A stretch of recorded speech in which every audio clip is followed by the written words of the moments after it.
Bem, pessoal, boa tarde. Vamos agora falar um pouquinho sobre o golpe militar no Brasil de 1964. O golpe militar no Brasil, pessoal, ele ocorre por uma série de fatores, mas principalmente por um fator externo, chamado Guerra Fria.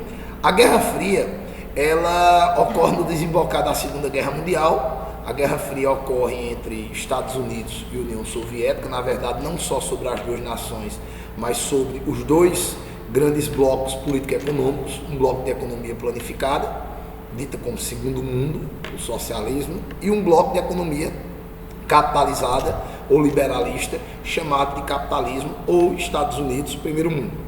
Na verdade, ocorre uma busca incessante por capitais.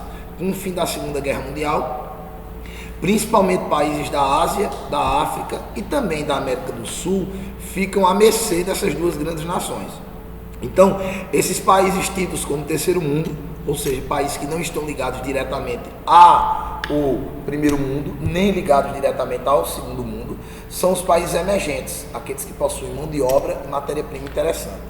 No caso brasileiro, no caso da América do Sul, há um interesse, claro, norte-americano, um interesse secular, desde a doutrina Monroe, onde acredita que a América é dos americanos, os problemas da América têm que ser resolvidos pelos americanos. Na verdade, o mercado consumidor da América tem que ficar nas mãos dos Estados Unidos.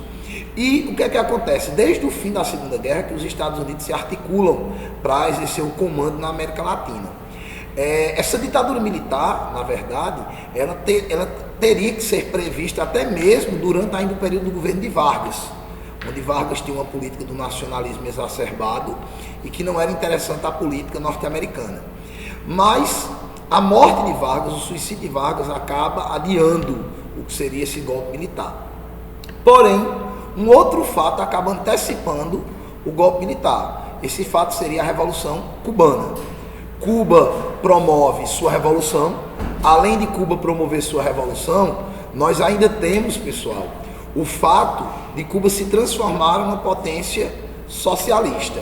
Obviamente, essa palavra em se dizer que Cuba se tornou uma potência socialista, claro, é com a ajuda da União Soviética. Mas o grande problema e o grande empecilho para os Estados Unidos é o fato de, dentro da América, você ter a poucos quilômetros da potência capitalista uma situação socialista comunista. Inclusive, nós vamos ter em 61 talvez o momento mais crítico do período da Guerra Fria, que será a crise dos mísseis soviéticos, mísseis que serão instalados dentro de Cuba, a poucos quilômetros dos Estados Unidos. Vai implicar, inclusive, em outubro de 61, nos momentos do terror. Porém, essa guerra não ocorre, como o próprio Raimundo Aron dizia, uma guerra improvável dentro de uma paz impossível, já que Estados Unidos e União Soviética sabiam que uma guerra entre as duas nações seria praticamente um suicídio.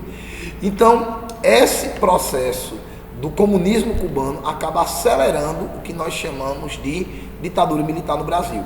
Ou seja, a melhor forma dos Estados Unidos se precaver de toda e qualquer ameaça comunista seria instalando ditaduras militares ao seu modo. Desde o final da década de 40, pessoal, era muito comum, depois da criação da OTAN, que os Estados Unidos instalassem seus primos pobres na América do Sul, como é o caso da ESG no Brasil, a Escola Superior de Guerra.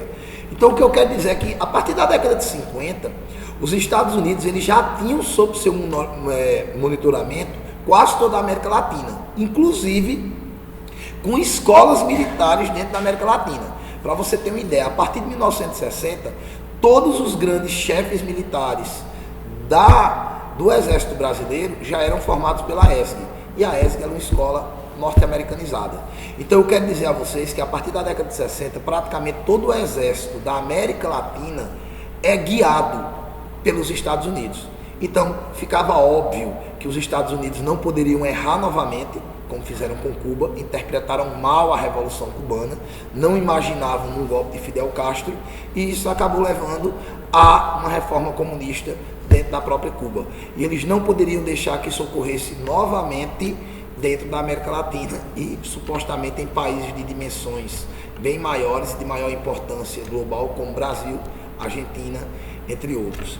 Então, está aí um pouco da explicação mais externa do golpe militar do que propriamente interna. Então, os Estados Unidos, a CIA, a Operação Blood and Sand, são responsáveis diretamente pela implantação da ditadura militar no Brasil.